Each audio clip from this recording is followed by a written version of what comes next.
السلام علیکم ناظرین.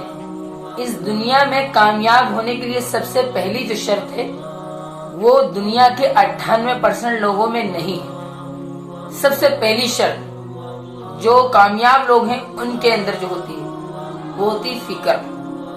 قرآن پاک بھی اس بات کی گواہی دیتا ہے. قرآن پاک سے دلیل ہے کذالک یبین اللہ لکم الآیات لعلکم تتفکرون کہ اس میں نشانیاں اللہ نے ان لوگوں کے لیے رکھی ہیں جو فکر کرنے والے. کیا مطلب؟ ہر انسان اس دنیا میں چاہتا ہے, اس کی آرزو اور خواہش ہوتی ہے کہ میں نیک صالح بن کے رہوں, میں اچھا بن کے رہوں, میں کامیاب ہو جاؤں, دنیا میں شہرت ہو, عزت ہو. لیکن یہ اپنی اصل منزل تک پہنچ نہیں پاتے کیونکہ یہ روزانہ ارادہ کرتے ہیں میں انشاءاللہ کل صبح اٹھوں گا اور اس وقت سے اپنے کام کو جوائن کروں گا, لیکن نہیں, کہتے اٹھا نہیں جاتا, جسم ساتھ نہیں دیتا. اچھا جسم کیوں نہیں ساتھ دیتا؟ جسم اور مائنڈ کا الگ الگ رشتہ ہے. جسے جسم کو ہم اپنے خوراک دیتے رہتے, اسے کھانا دیتے رہتے, چلتا رہتا ہے. اگر آپ 15 دن اپنے جسم کو کھانا نہ دیں تو اس بات کو ایسے سمجھیں آپ پھر اپنے جسم سے کہیں یہاں تک چل تو یہ جواب دے دے گا. باڈی آپ کی جواب دے دے گی میں نہیں جا سکتی, آپ کا جسم وہاں تک آپ کو نہیں پہنچائے گا. ایسے یہ مائنڈ ہے, ہم اس مائنڈ کو خوراک ہی نہیں دیتے, اس سے ہم بس استعمال کر رہے ہیں. کبھی اس کو ہم نے خوراک نہیں دی, کبھی اس سے ہم نے سوال نہیں کیے تاکہ وہ جواب دے, بس اپنی طریقے سے کام کرتے جا رہے. تو مائنڈ کو بھی وقت دینا چاہیے, ریسٹ فیل کر کے اس کو. رات میں کامیاب لوگوں کی پہچان یہ ہوتی ہے وہ رات میں اٹھتے ہیں اور سوچتے ہیں. رات کا سوچنا بہت بہترین ثابت ہوتا ہے.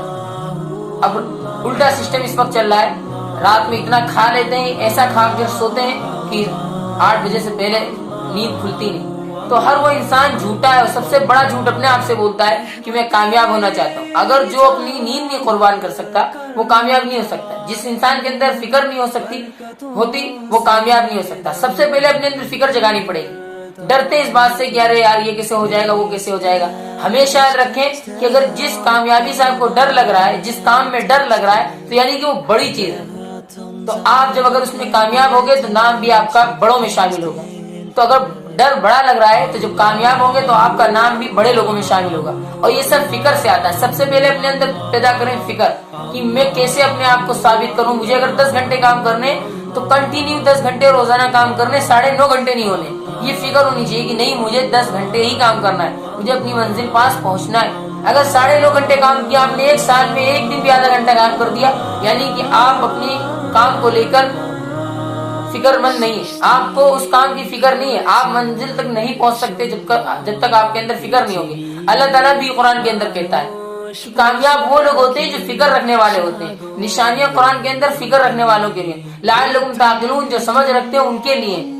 سمجھ کون رکھتا ہے؟ جو فکر رکھتا ہے وہی سمجھ رکھتا ہے. اب اس کو انسان کسی چیز کی قیمت پتا ہوتی اسی کو حاصل کرنے کی سوچتا ہے. تو جب ایک چیز میں پہلے اس کو جانے کہ ہم کیا حاصل کرنا چاہتے ہیں, کیوں حاصل کرنا چاہتے ہیں. اور دوسری بات آپ کے اندر ایک ریزن ہونا چاہیے.